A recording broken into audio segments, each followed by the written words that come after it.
औज़ुबिल्लाहिमिनश्शैतानिर्रजीम। आज हम class 9th के थ्योरम शुरू कर रहे हैं।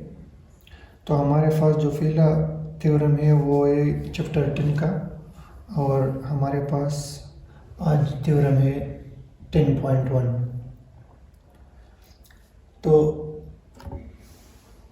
हमें जो हमारा स्टेटमेंट है वो कुछ इस तरह है कि if two angles and a non included side of one triangle are congruent to the corresponding angles and non-included side of another triangle, then the triangle are congruent।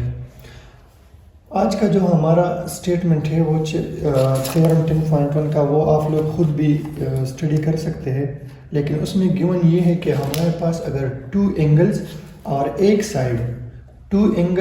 एक साइड दो ट्राइंगल के कॉन्ग्रुएंट है, तो हमारे पास जो triangles होंगे दोनों वो भी कॉन्ग्रुएंट होंगे। ये स्टेटमेंट आप कुछ इस तरह समझ लीजिए कि हमारे पास ये दो ट्राइंगल्स हैं, एक हमारे पास एंगल है बी और दूसरा एंगल हमारे पास है सी। मतलब ये एंगल हमारे पास बन गया एंगल बी, और ये हमारे पास बन गया एंगल सी। ठीक है, तो अगर हमारे पास दो एंगल्स यानी एंगल बी एंगल सी वो कॉन्ग्रुएंट है एंगल ई और एंगल एफ के, और हमारे पास एक साइड भी कॉन्ग्रुएंट है, मतलब साइड बी सी कॉन्ग्रुएंट है साइड ई एफ के, तो हमारे पास ये जो दो ट्राइंगल्स होंगे ये कॉन्ग्रुएंट होंगे। कॉन्ग्रुएंट का मतलब होता है कि मुशाबे होंगे, एक दूसरे के एग्जैक्टली इक्वल नहीं होंगे, बल्कि एक दूसरे के तकरीबन सेम होंगे। ठीक है, तो गिवन डेटा हमारे पास है in triangle A B C correspondence to triangle D E F. ये ट्राइंगल का निशान है, ये होता है ना, ये ट्राइंगल का निशान है। ट्राइंगल ए बी सी ये करेस्पॉन्डेंस का निशान है, correspondence to triangle D E F. Triangle A B C correspondence होती है हैविंग सेम डिग्री और हैविंग सेम रिलेशनशिप। इनका रिलेशनशिप मतलब इनके साइड्स और एंगल्स वगैरह एक दूसरे के साथ तकरीबन सेम है। In triangle A B C correspondence to triangle D E F, A B C D E F. ये डी डैश जो है ना, ये हमने एक फर्जी पॉइंट लिया, इसको आप करेंगे triangle A B C correspondence to triangle D E F. ठीक है, हमारे पास इसमें क्या है, side B C is congruent to E F. B C और ई एफ एक दूसरे के तकरीबन बराबर है। ठीक है, एंगल बी और ई एक दूसरे के बराबर है, और एंगल सी और एंगल एफ एक दूसरे के बराबर है। ठीक है, ये दो एंगल्स इन दोनों एंगल्स के बराबर है। ठीक है, इस एंगल के और इस एंगल के, और ये साइड इस साइड के तकरीबन बराबर है।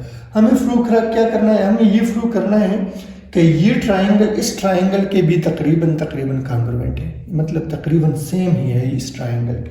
ठीक है, तो इसके लिए हमने कंस्ट्रक्शन करना है। कंस्ट्रक्शन हमने क्या करना है, हमने कहा suppose A C is not congruent to D. हम कहते हैं कि ये ए सी साइड और डी एफ साइड तकरीबन बराबर नहीं है, हमने ये सपोज कर लिया।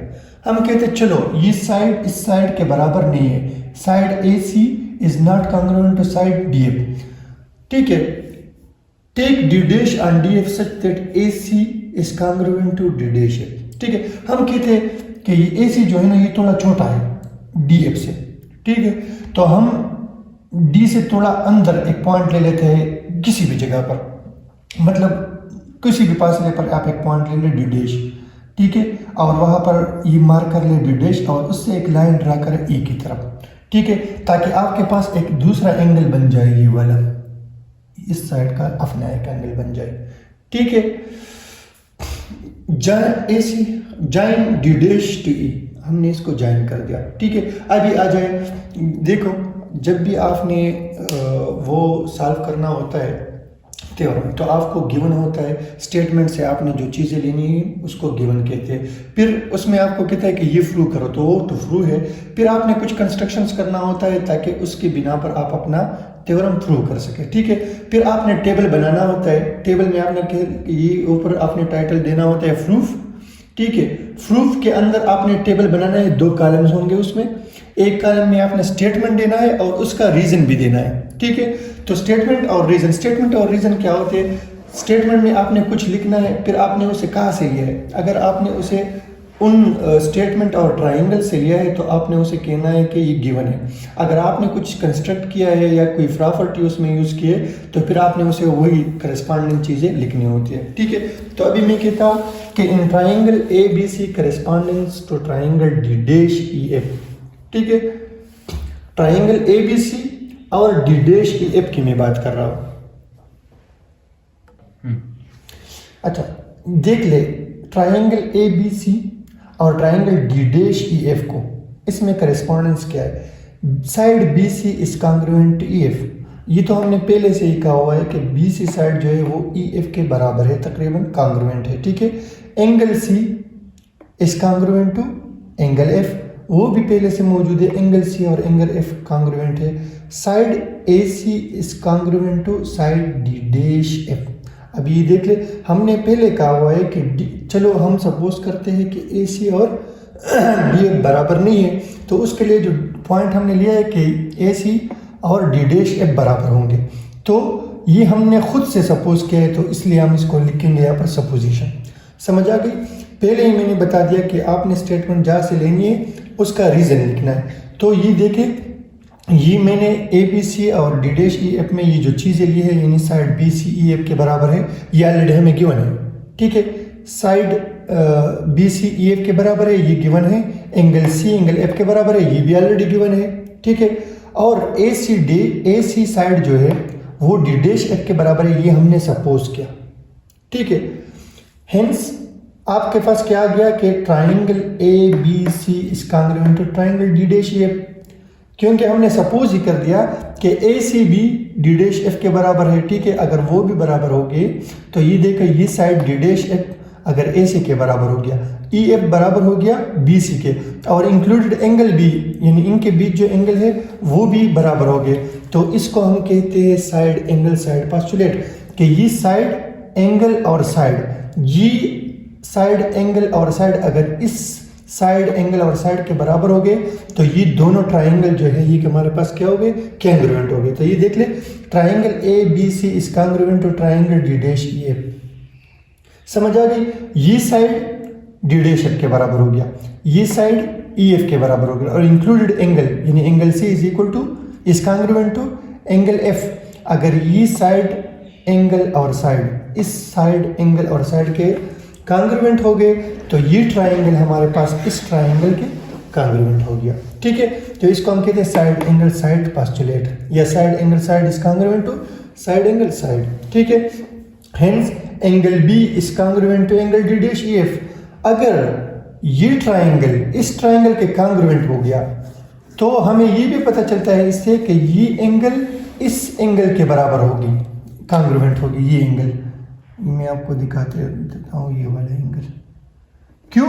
क्योंकि ये ट्राइंगल हम कहते हैं कि triangle D dash E F is congruent to triangle A B C, तो angle B will be congruent to angle D dash E F. अगर ये ट्राइंगल इस ट्राइंगल के डी डैश ई एफ के कॉन्ग्रुएंट हो गया तो ये एंगल इस एंगल के भी कॉन्ग्रुएंट, क्योंकि कॉन्ग्रुएंट ट्राइंगल जो होते हैं उसमें सारे साइड्स और सारे एंगल जो होते हैं वो कॉन्ग्रुएंट होते हैं।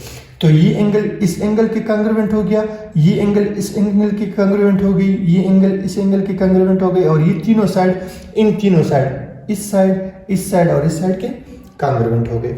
इसे हमने यहाँ पर लिख लिया करस्पॉन्डिंग एंगल्स, यानी एक दूसरे के जो मुताल्लिका एंगल होते हैं, ये इस एंगल का, ये इस एंगल का और ये इस एंगल, इसको करस्पॉन्डिंग एंगल्स कहते हैं आप ट्राइंगल, ठीक है। तो एंगल बी हमारे पास किसके बराबर हो गई? Angle D dash E F की, ठीक है।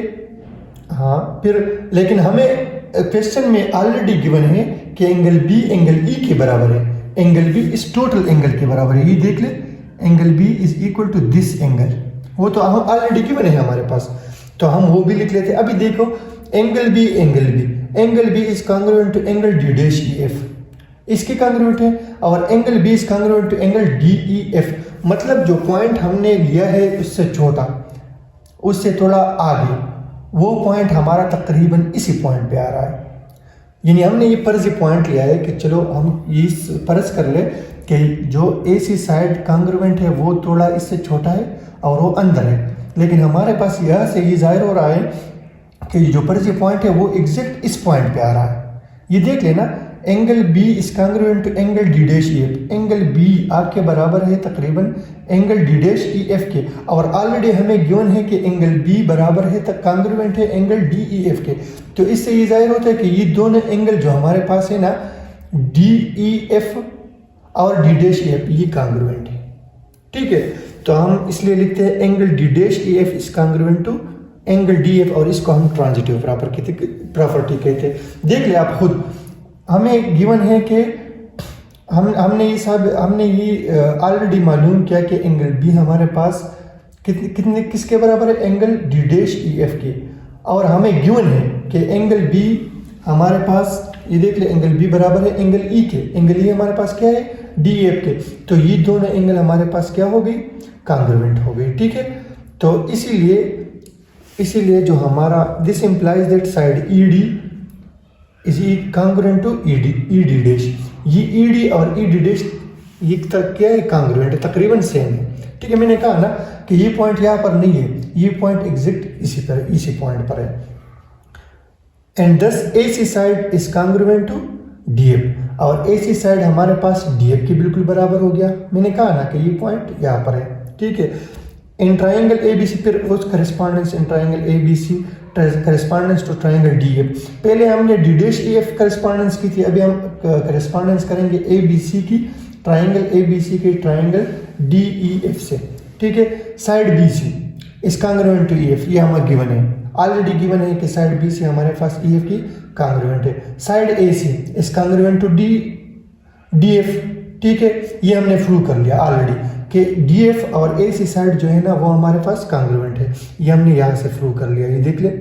ठीक है, अगर ये साइड इसके बराबर है, B C side E F के बराबर है, और बी सी साइड अगर हमारा ई एफ के बराबर है और A C side D F के बराबर है, और एंगल सी, ये वाला एंगल सी एंगल एफ के बराबर है, तो देखो ये साइड एंगल और ये साइड, इस साइड एंगल और इस साइड के बराबर हो गया, और इसीलिए हमारा triangle A B C congruent हो गया। ट्राइंगल ए बी सी और triangle D dash E F की वो करेस्पॉन्डेंस की थी। ठीक है, अभी हम ट्राइंगल ए बी सी और ट्राइंगल डी ई एफ की करेस्पॉन्डेंस करेंगे। यहाँ से ये देख ले, ट्राइंगल ए बी सी और ट्राइंगल डी ई एफ की करेस्पॉन्डेंस करेंगे। तो ए बी सी और डी एफ में देख ले, साइड बी सी हमारे पास कांग्रुएंट है ई एफ के, और साइड ए सी कांग्रुएंट है डी एफ के। साइड बी सी कांग्रुएंट है ई एफ के, ये हमें गिवन है ऑलरेडी। यहाँ से B C is congruent to E F, और साइड ए सी कांग्रुएंट है साइड डी एफ के, ये हमने प्रूव कर लिया, ऊपर हमने ये प्रूव कर लिया कि side A C is congruent to side D F. ठीक है, और angle C is congruent to angle F, ये भी गिवन है, angle C is congruent to angle F. तो देख ले, triangle A B C is congruent to triangle D F. Triangle A B C हमारा कांग्रुएंट है ट्राइंगल डी ई एफ के, क्योंकि दो साइड्स यानी साइड ए सी और साइड ए सी कांग्रुएंट है इसके, और ये साइड ई एफ कांग्रुएंट है बी सी के, और इनका इंक्लूडेड एंगल भी कांग्रुएंट है।